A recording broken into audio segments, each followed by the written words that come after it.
सालोकानां त्रिलोकानां यद्विद्यादर्पणायते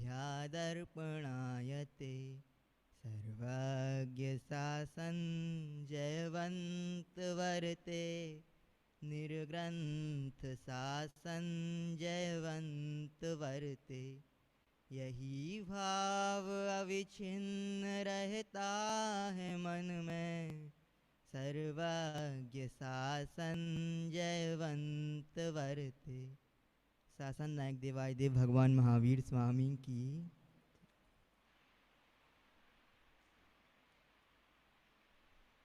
आदरणीय बाल ब्रह्मचारी सुनील भैया जी द्वारा लिखित अभय घोष मुनिराज की कथा, उसकी वाचना करते हैं। उन जैसी कथा तो क्या ले पाएँ, बस उनकी आज्ञा है तो जो कुछ अच्छे वाक्य आएंगे वो सब उन्हीं के समझना, जिनागम के समझना, और जो त्रुटि होगी वो मेरी समझना। उपसर्ग जयी अभय घोष महामुनिराज, जिनका नाम बड़े समाधि मरण पाठ में पढ़ते हैं। ऐसे अभय घोष मुनिराज की कथा प्रारंभ करते हैं। उपसर्ग जयी मुनिराजों की हम गाथा गाते हैं, अभय घोष मुनिराज की मंगल कथा सुनाते हैं। सुनो जी मंगल जैनपुर। काकंदी नगरी सुंदर मध्यलोक के माही, अभय घोष नृप राज्य करें न्यायवान सुखदाई। अभयमती उनकी महारानी तुम्हें बताते हैं, अभय घोष मुनिराज की मंगल कथा सुनाते हैं। या सो जी।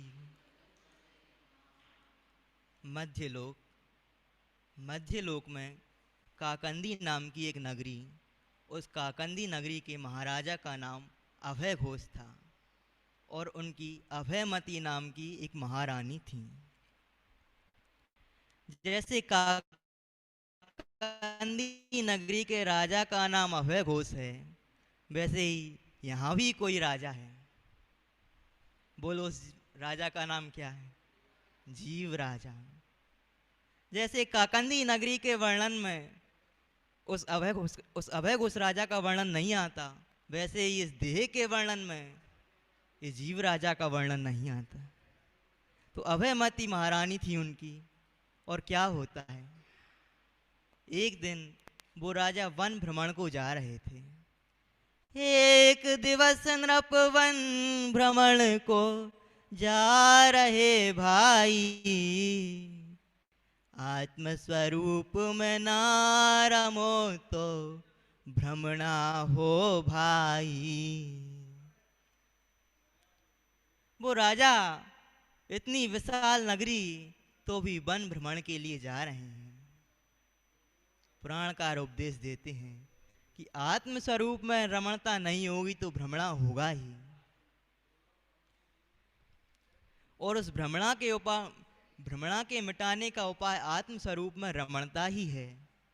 तो वो राजा भ्रमण करने के लिए जा रहा था। कुछ उपदेश देते हैं यहाँ। भो आत्मन क्या देखन चाहो, सुंदर रूप अंदर, जिन रूप दिखा रहा स्वरूप सुंदरतम अंदर। वो राजा सोच रहा था कि जंगल में कुछ सुंदर दृश्य देखने को मिलेंगे, लेकिन यहाँ श्री गुरु कहते हैं कि भो आत्मन, सुंदर रूप तो अंदर ही है। समय सार जी में कुंद कुंदाचार्य कहते हैं, एकत्व निश्चय को प्राप्त समय ही लोक में सर्वत्र सुंदर है। पूजनीय पंडित जी साहब कहते हैं कि इस जगत में दो ही रूप देखने योग्य हैं, अंतर्मुख होकर चिद्रूप, और जब तक अंतर्मुख नहीं हुए बहिर्मुखी दृष्टि है, तब तक अंतर्मुखी होने में जो निमित्त हैं ऐसे जिन रूप, ये दो ही रूप जगत में देखने योग्य हैं। और जिन रूप क्या दिखा रहा है, वो जिन रूप को देखकर कि अरे रे, जिन्हें तीन लोग तीन काल एक साथ ज्ञान में झलकते हैं, वो भी अपने को ही देख रहे हैं। इसका अर्थ क्या है कि तीन लोक और तीन काल में कोई पदार्थ देखने योग्य नहीं है, कोई वस्तु भोगने योग्य नहीं है। एक स्वरूप ही, एक आत्म स्वरूप ही, वही देखने योग्य है, वही सुंदर है। और उसी सुंदर रूप से ज्ञानी क्या करते हैं? ज्ञेयों में जाते उपयोग को ज्ञानी उसी से रोकते हैं। अभय घोष मुनिराज की मंगल कथा सुनाते हैं।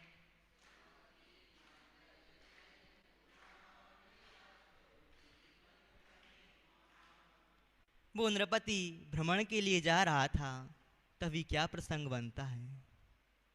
एक मल्लाह कछुए को लिए जा रहा दुख का, चारों पैर बंधे उसके पा रहा दुख अपार। एक मल्लाह, एक विशाल कछुआ, उसके चारों पैर बांध लिए और चारों पैरों को बांधकर सबको दिखाते हुए जा रहा है कि देखो मैंने कछुए के चारों पैर बांध लिए। क्योंकि कछुए के पैर बांधना बड़ा कठिन काम होता है। तो ऐसे जा रहा है। वो कछुआ आखिर बंधा क्यों? क्योंकि जल से बाहर था। जल से बाहर अरु पैर बंधे अति पीड़ित दिखाते हैं। अभय घोष मुनिराज की मंगल कथा सुनाते हैं।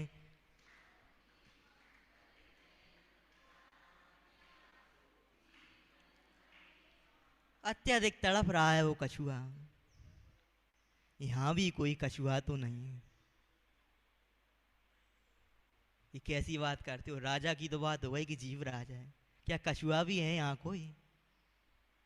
हाँ, कछुआ भी है।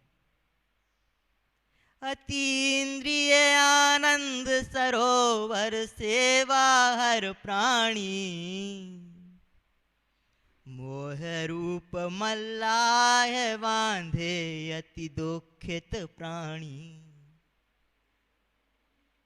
अतीन्द्रिय आनंद सरोवर, जो अपना चिदानंद भगवान आत्मा है, उससे बाहर ये उपयोग, ये परिणति, इसको मोह ने बांध रखा है।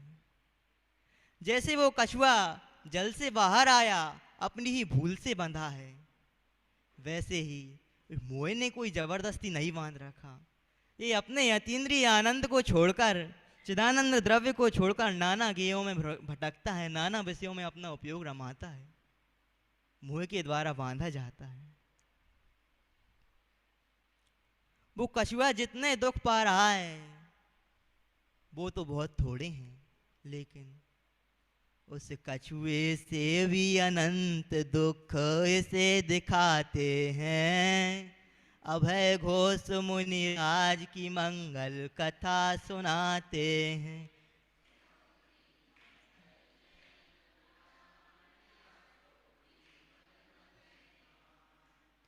तो वो कछुआ जब वहां से राजा निकल रहा, तब उस राजा की ओर टकटकी लगाकर देखने लगा कातर निगाह से। सोच रहा है ये मुझे बचा लेगा, ये मुझे बचा लेगा। भाई, कोई बचाने वाला नहीं है, एक चैतन्य की शरण ले लो तो ही बच सकते हो।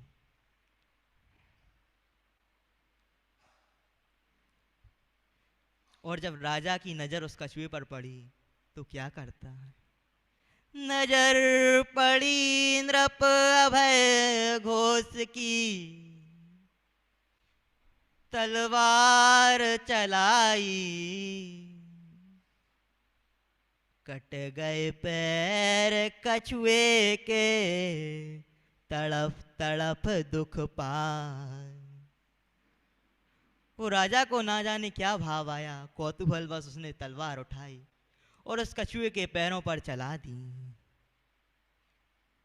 जैसे वो राजा ने तलवार उस कछुए के पैर पर चला दी है, वो कछुआ तड़प रहा है, पहले से ही तो वो कछुआ बंधा था और ऊपर से तलवार और चला दी। ऐसे ही नृपति सम ही लौकिक जन तुझको तड़पाते हैं। अभय घोष मुनिराज की मंगल कथा सुनाते हैं।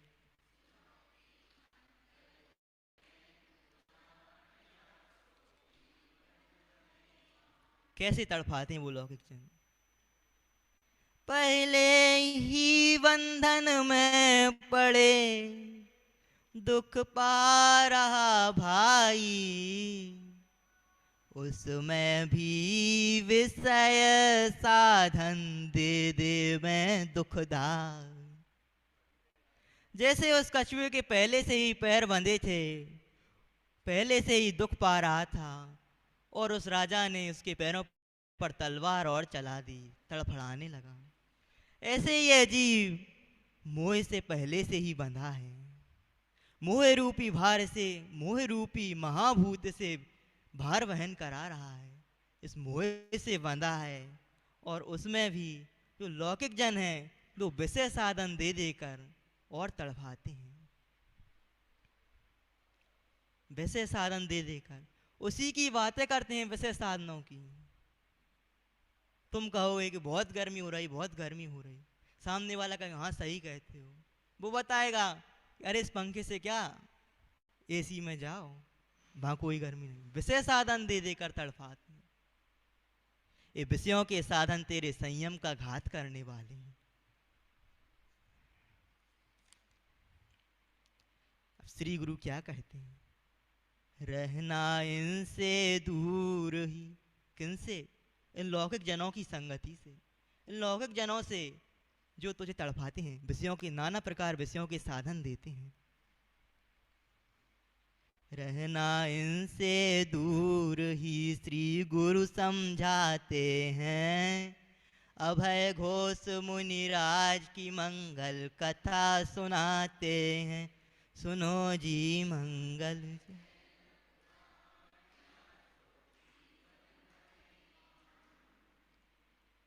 और उस कछुए का क्या होता है?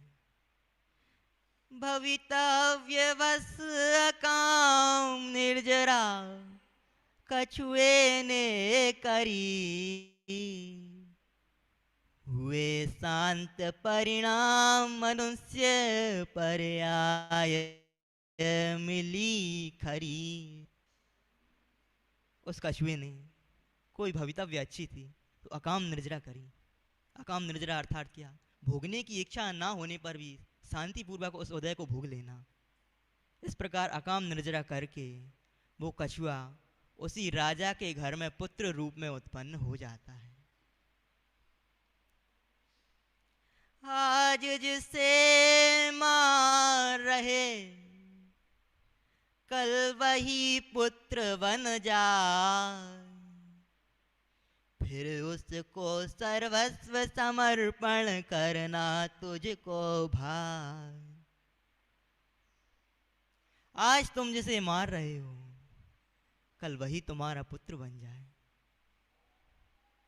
आज इन पंखों में, एसी में, प्रसाधनों में, इनमें इतने जीवों का घात कर रहे हो। सीधा पानी गर्म कर लेते हो, सर्दियों का समय आता है तो क्या बोलते हो उसको? गीजर। सीधा पानी आता है, वो गर्म हो जाता है, उसमें सोचो तो सही। आज से मार रहे कल वही पुत्र बन जाए। अरे उसमें जो जीव तड़प रहे हैं वो पुकार रहे हैं, चीख चीख कर कह रहे हैं हे पिताजी हमें मत मारो। अरे अपने पुत्रों के खून से कौन स्नान करेगा? सोचो भाई।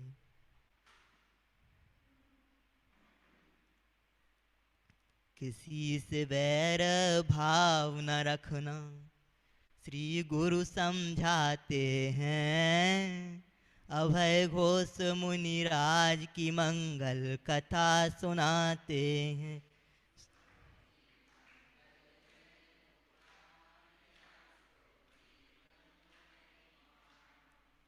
और वह कछुआ पुत्र रूप में उत्पन्न हो गया है। नृप वो राजा पुत्र जन्म की खुशियां मना रहा है और उस पुत्र का नाम रखा है चंडवेग। क्या नाम रखा? चंडवेग। गोदी में खिलाए हाथों में ले अति हर्षाते हैं, अभय घोष मुनिराज की मंगल कथा सुनाते हैं।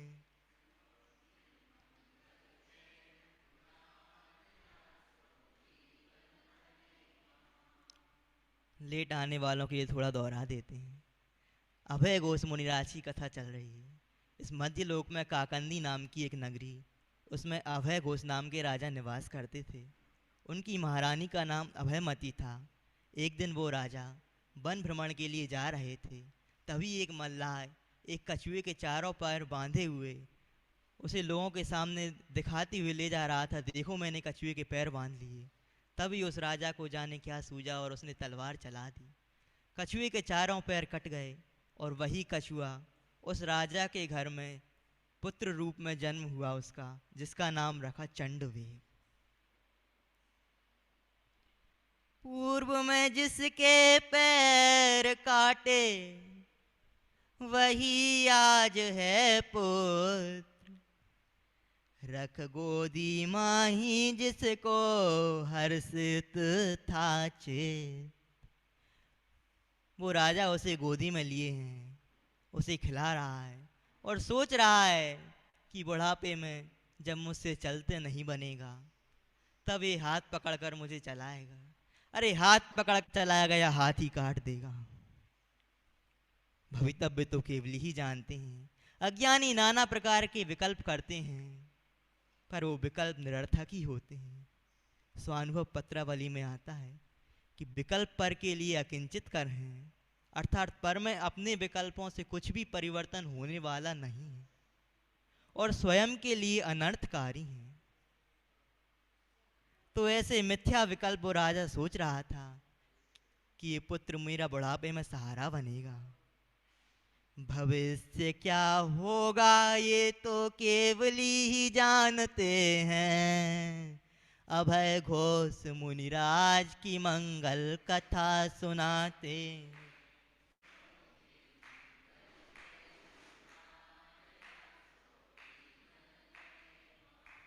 इस प्रकार उस चंडवेग का पालन करने लगा। एक दिवस क्या होता है, वो नृपति जो पूर्व में घटना घटी थी, कौन सी? कछुए के चारों पैर काट दिए थे। उसका विचार आया और सोचने लगा, अरे रे ये मैंने क्या किया।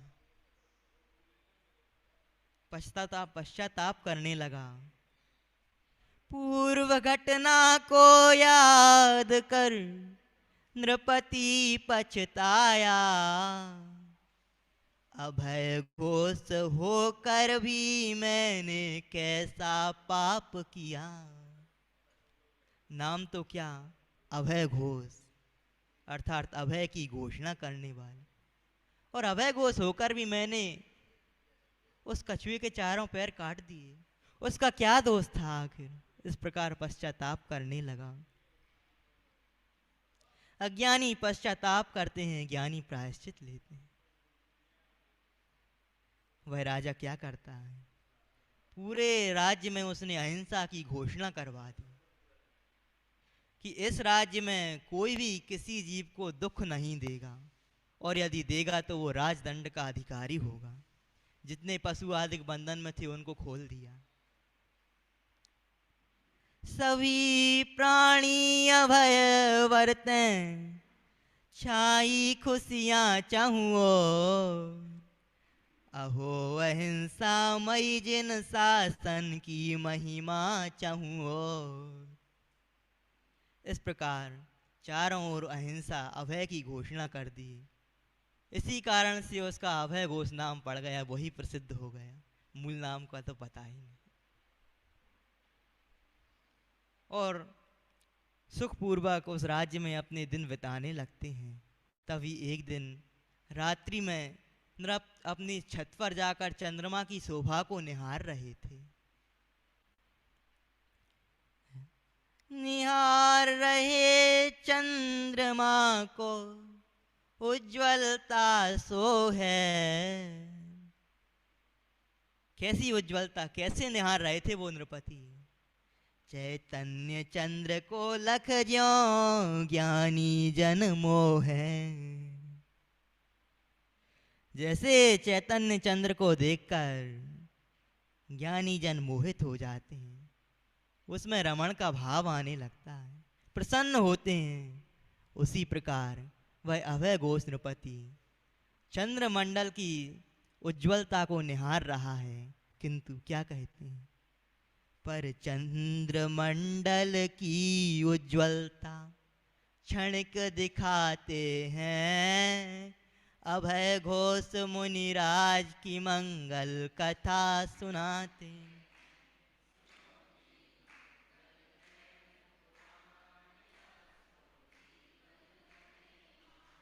वो चंद्रमंडल की उज्ज्वलता तो क्षणिक है, किंतु यह चैतन्य चंद्र तो ऐसा है जो हमेशा रहने वाला है, जिसकी उज्ज्वलता कभी नष्ट नहीं होगी। अरे निगोद अवस्था में भी पड़ा रहा तो भी अक्षर के अनंतवें भाग मात्र ज्ञान रह गया, फिर भी ज्ञान स्वरूप ही रहा। ऐसा है चैतन्य चंद्र।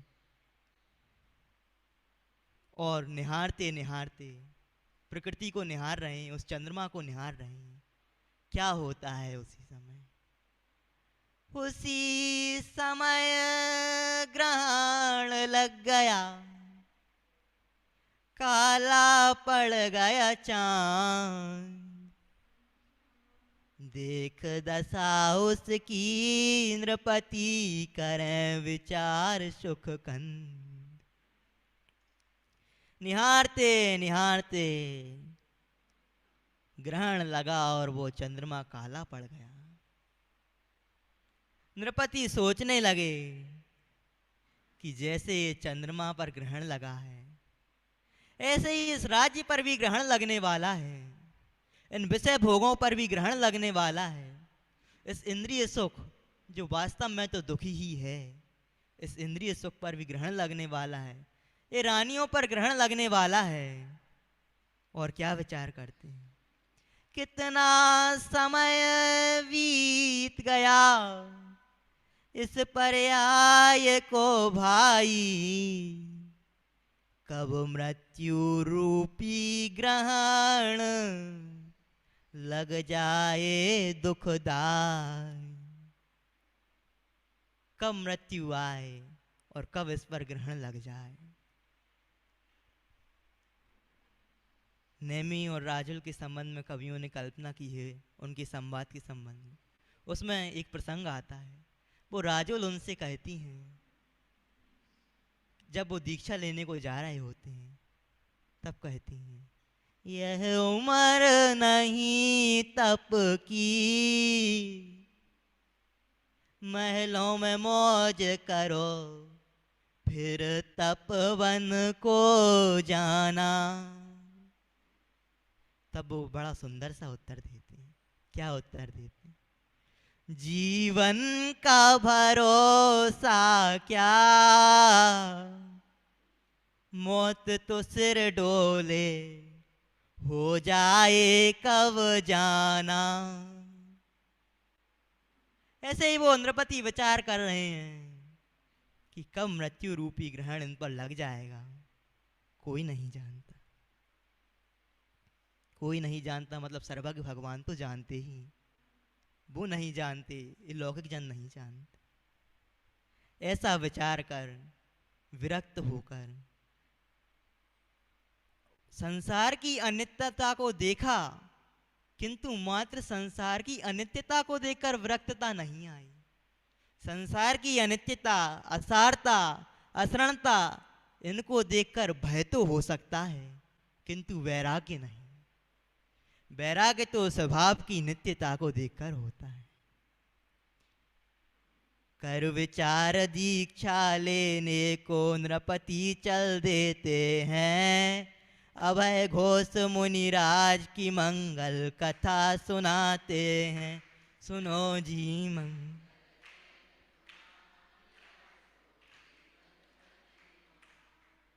अपने पुत्र चंडवेग को बुलाया और उससे कहा, बेटा अब मैं तो इन संसार शरीर भोगों से विरक्त हो रहा हूँ, मुझे अब इनमें सार दिखाई नहीं देता, मैं तो निर्ग्रंथ दीक्षा लेने जा रहा हूँ, तुम इस राज्य को संभालो। तब वो पुत्र कहता है, पिताजी आपके बिना ये कैसे चलेगा? पिताजी कहते हैं, हे पुत्र मेरे बिना ही चल रहा था और मेरे बिना ही चलेगा। तब उस पुत्र को शिक्षाएं दी कि बेटा प्रजा के सुख दुख में सहयोगी रहना और अन्य अन्य किस प्रकार राज्य चलाना, वो शिक्षाएं देकर वो नृपति दीक्षा धारण कर लेते हैं। प्रचुर स्वसंवेदन करते परमानंद झराते हैं, अभय घोष मुनिराज की मंगल कथा सुन।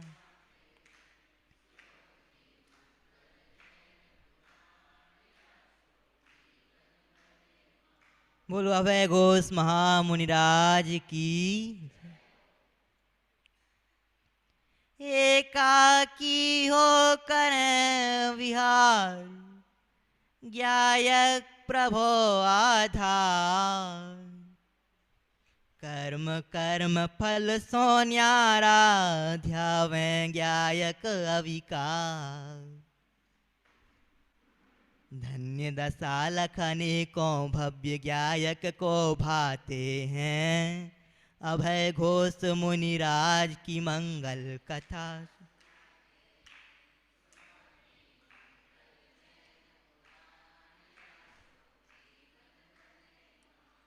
एक घड़ी रख देना यहाँ, सही नहीं चल रही। एकाकी होकर वो प्रचुर स्व संवेदन करते मुनिराज, क्षण क्षण में अतीन्द्रिय आनंद को पीते हुए, कर्म और कर्म फल से न्यारे, कर्म फल से न्यारा मैं तो ज्ञायक परमात्मा हूँ, इस प्रकार भाते हुए उसी में रमते हुए। जब सर्दियों का काल आता तो वो मुनिराज नदी के किनारे ऐसी कड़ाके की ठंड में ध्यान करते और आनंद करते।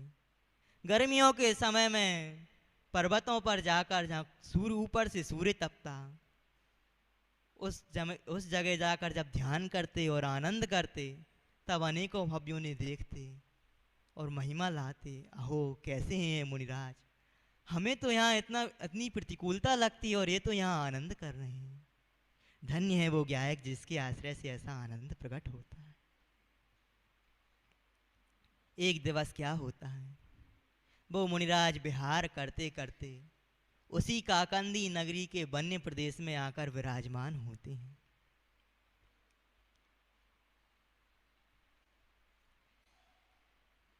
और ध्यान मुद्रा से क्या बता रहे हैं कि भो आत्मन, निज आत्मा ही रति करने योग्य है, वही संतुष्टि करने योग्य है, वही तृप्ति करने योग्य है, उसी से तुझे उत्तम सुख होगा। समयसार जी 206 गाथा। और आत्म ध्यान की विधि क्या बताते हैं?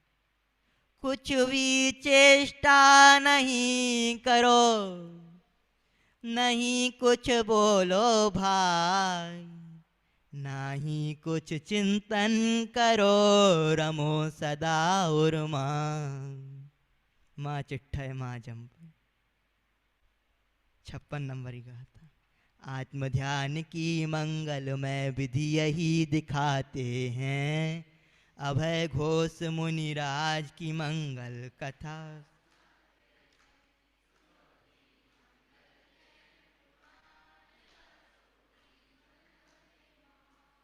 नगरवासी उन मुनिराज के दर्शन करते हुए आनंदित होते हुए जब लौट रहे हैं, तब वो राजा उनसे पूछता है कि इतनी प्रसन्नता का क्या कारण है।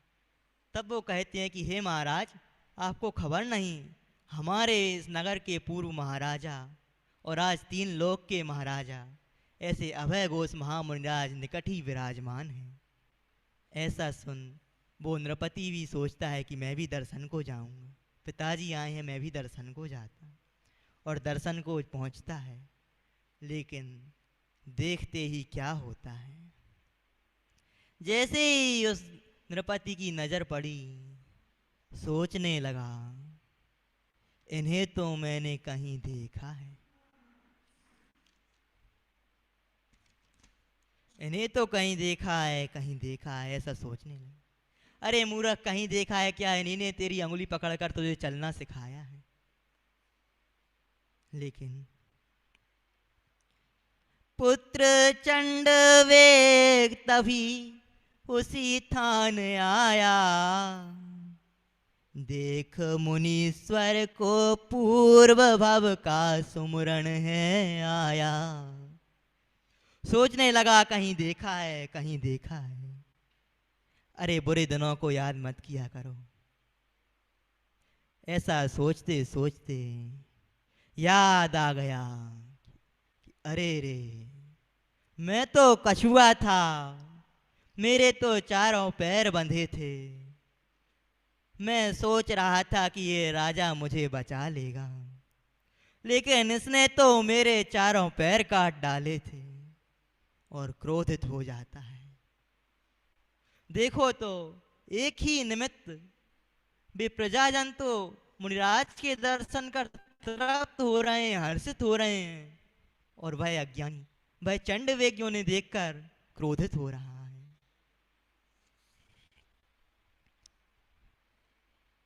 ये तो मेरे शत्रु हैं, ये भाव और आते हैं, अभय घोष मुनिराज की मंगल कथा सुनाते।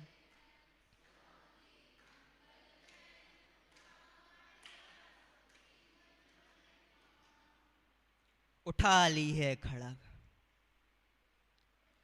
जिस गोदी में खेला पोषण जिन हाथों ने किया, उन्हें काटने क्रोधित हो खड़ग ले आया। जरा से बैर में स्नेह को जलते पाते हैं, अभय घोष मुनिराज की मंगल कथा।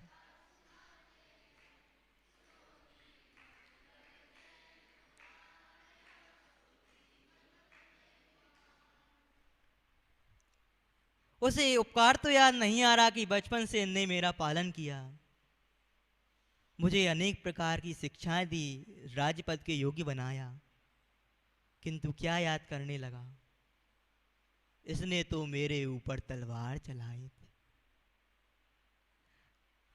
अरे कसायों में 1000 अच्छाइयां गौण हो जाती हैं और एक बुराई को ऊर्ध्व कर देता है। क्रोध में हजारों अच्छाइयां की हों भले, लेकिन उनको गौण कर देता है, वो विसर जाता है, और जो एक बुराई उसी को ऊर्ध्व करने लगता है, और क्षमा में हजारों बुराइयां भी गौण कर देता है। और क्या शिक्षा देते हैं कि भाई इन मोही जनों का कोई भरोसा मत करना, उसने तो खूब उसका पालन पोषण किया। इन मोहियों के कारण अपनी आराधना को बर्बाद मत करना, अपना समय बर्बाद मत करना। बड़े भाग्य से मनुष्य पर्याय मिली है। और तुम कहते हो क्या करें, वो बच्चा रात्रि में भोजन करता है, इसके लिए बनाना पड़ता है। क्या करें, अब घर में बच्चे नहीं आ पाते, मंदिर स्वाध्याय में नहीं आ पाते। अरे देखो तो वो बेटा उसका मारने के लिए खड़ग उठाकर ले आया है। इन मोही जनों का कोई भरोसा मत करना। जरा सा वैर, उसमें इतना स्नेह, उस सबको जला डालता है, और खड़ग लेके पास में आ जाता है। तभी क्या करता है, वे मुनिराज तो प्रचुर स्व संवेदन में आनंद को वेद रहे हैं, आनंद में मगन हैं। और वो क्या करता है, चलाई खड़ग दोनों हाथ छेदे, पर हाथ पे हाथ रहा, काटे दो पैर तो भी अचलासन राज रहा। चला दिए खड़ा, यहाँ छेदा, यहाँ छेदा, यहाँ छेदा, पूरे शरीर को छेद डालता है, हाथों को छेद दिया, लेकिन वज्र सब नाराज सहनन होता है।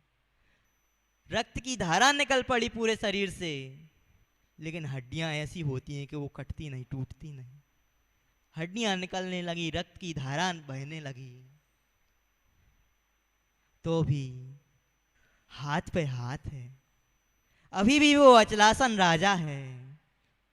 अरे रे, बाहर में ऐसे उपसर्ग और अंतर में तो वो आनंद को पी रहे हैं। हे भव्य, ये बाहर की परिस्थितियां कोई दुख का कारण नहीं है, मन स्थिति दुख का कारण है, अपने परिणाम ही दुख के कारण है। पंडित जी साहब का वाक्य है, संयोग उदयाधीन है, परिणामन भवितव्याधीन है, और सुख दुख अपने परिणामाधीन है। बाहर का उदय, बाहर का निमित्त कोई हमें जबरन दुखी नहीं कराता। यह जीवी अपने चैतन्य स्वरूप से च्युत होकर, आनंदमय स्वरूप से च्युत होकर उसमें जुड़ान करता है, तब दुखित होता है। वो मुनिराज अभी भी आनंद कर रहे हैं, शरीर से रक्त की धारा निकल पड़ी है। अकंप भूमि में राजे नहीं कंपित होते हैं, अभय घोष मुनिराज की मंगल कथा सुनाते।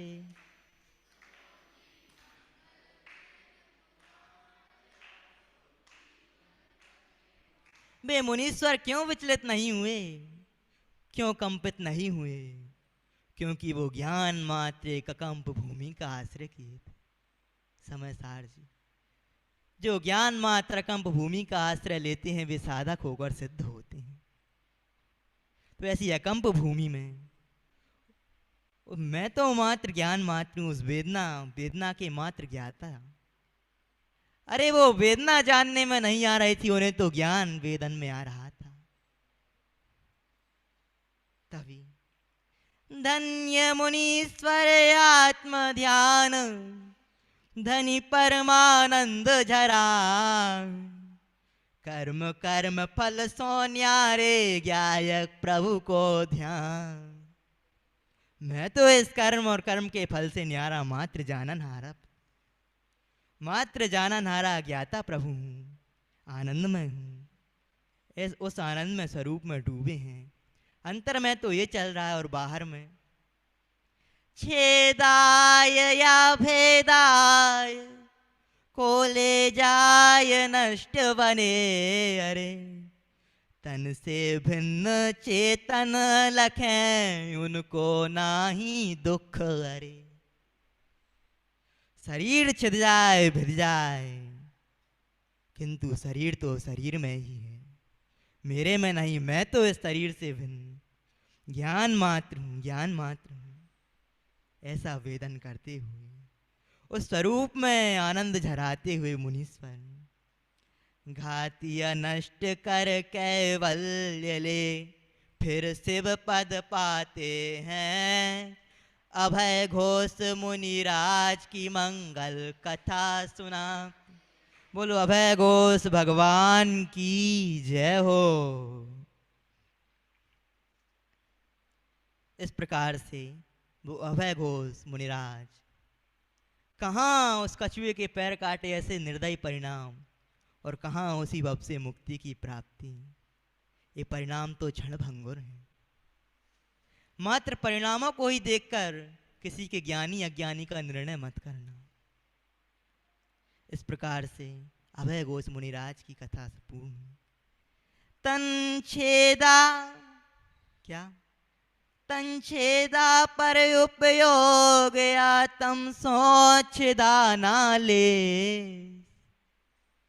उपयोग बहे उपयोग में दुख नाही ले। उनका उपयोग उपयोग में बह रहा था। उपसर्ग तो था लेकिन आत्मा का उत्सर्ग नहीं किया था। आत्मा का उत्सर्ग ही वास्तव में उपसर्ग है। उस उपसर्ग को जीतकर कैवल्य ज्ञान प्राप्त कर सिद्ध दशा की प्राप्ति की है। ऐसा पुरुषार्थ ओ मारा चरणन सिर नाते हैं, अभय घोष मुनिराज की मंगल कथा सुनाते हैं। सुनो जी मंगल जैन। कौन से अभय घोष मुनिराज हैं जो आप बड़े समाधि मरण में बोलते हो? अभय घोष मुनि का कंदीपुर, महावेदना पाई, बैरी चंड ने सब तन छेद, दुख दीनो अधिकाई, यह उपसर्ग बोलो। आराधन चित्तधारी तो तुम रे जिए, मृत्यु महोत्सव भारी। ओम नमः सिद्धेभ्य।